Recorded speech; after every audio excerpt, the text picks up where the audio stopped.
Hi there, I've been using Z Flip 4 for a year, so it makes sense for me to get Z Flip 5 since it only costs $99 plus I get 512GB storage.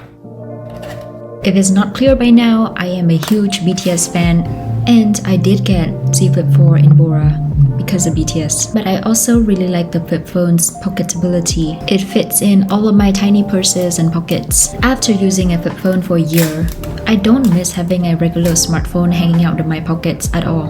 This is Z Flip 5 in lavender. I still think that Samsung did a really good job with Bora color last year. I guess the pastel range is for people who are fans of neutral, people who are too scared to get a purple phone. However, after using the phone for a few days, I've come to like the color.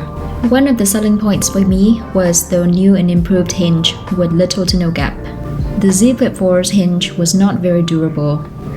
I broke the hinge on Z Flip 4 after a drop, and getting it repaired was a nightmare. Samsung eventually fixed it for free for the trouble.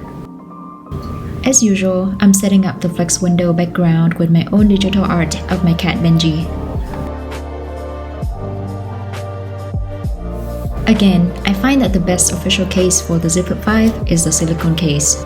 The color is a tiny bit lighter than the lavender phone. Now, cheap silicone cases in light colors can get dingy over time, but Samsung official cases, in my experience, are pretty durable and smudges can be wiped clean.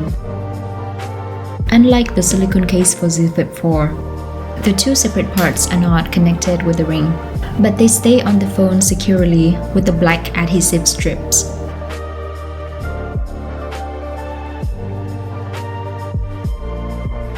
The ring is attached to the bottom part, so with the case on, the phone does not lay flat on a surface.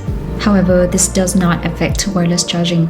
Compared to the Z Flip 4 case, Z Flip 5 case is a grey color with a hint of purple. My old Flip 4 case is a little bit worn out around the ring, but the true purple color still looks really good in my opinion. Because of the hinge gap, the Z Flip 4 with the case on is quite a bit thicker than Z Flip 5. Overall, I'm really happy with the upgrade.